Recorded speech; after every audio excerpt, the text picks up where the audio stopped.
En este segundo video sobre la escala blues les hablaré acerca de la forma y la estructura blues. Primero necesitamos conocer algunas de las características del blues. Utiliza el ritmo shuffle, o también conocido como swing, el ritmo característico no solo del blues, sino que también del jazz. Tiene una estructura rígida de 12 compases, aunque excepcionalmente hay blues de 16, pero en estos casos se puede perder fácilmente parte de la esencia del blues. Esto porque la estructura de 12 compases del blues es parte de su esencia. También suele tener una estructura armónica rígida, con pequeñas variaciones, la que se basa en el uso de solo 3 acordes, los grados principales de una tonalidad mayor: la tónica, la subdominante y la dominante. Teniendo claras estas características, hablaremos de la forma blues.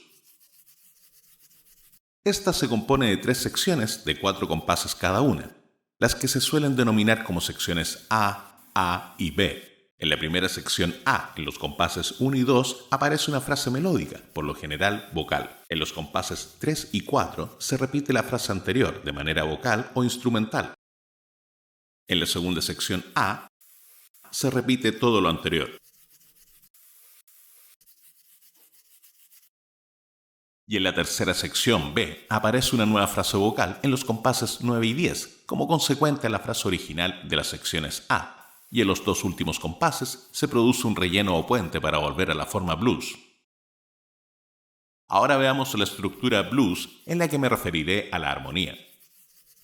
Por supuesto, en esta también está la estructura rígida de 12 compases, dividida en 3 secciones. Se caracteriza por usar solo 3 acordes, los grados principales de una escala mayor, pero todos con una séptima menor, lo que los convierte automáticamente en acordes de dominante. Esto es sumamente importante, pues definirá las escalas a utilizar en cada uno de ellos, lo que se verá más adelante. Volvamos a la estructura armónica y veamos un ejemplo en Do blues. La primera sección A tiene 4 compases con el acorde de primer grado o tónica de la escala de Do mayor, pero con una séptima menor agregada, la nota si bemol, quedando un acorde de dominante. La segunda sección A tiene los compases 5 y 6 con el cuarto grado o acorde de subdominante de la escala de Do mayor, el acorde de Fa mayor, pero con una séptima menor, quedando también como acorde de dominante.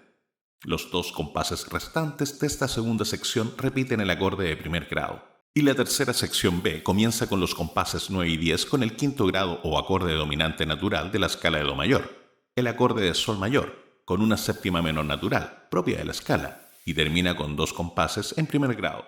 En una estructura armónica de blues pueden haber algunas pequeñas variaciones, como por ejemplo, reemplazar el quinto grado del compás 10 por un cuarto, o el último, de tónica, por un quinto grado. En los próximos videos explicaré de manera más detallada el origen de estos acordes y el cómo se utiliza la escala blues en cada uno de ellos.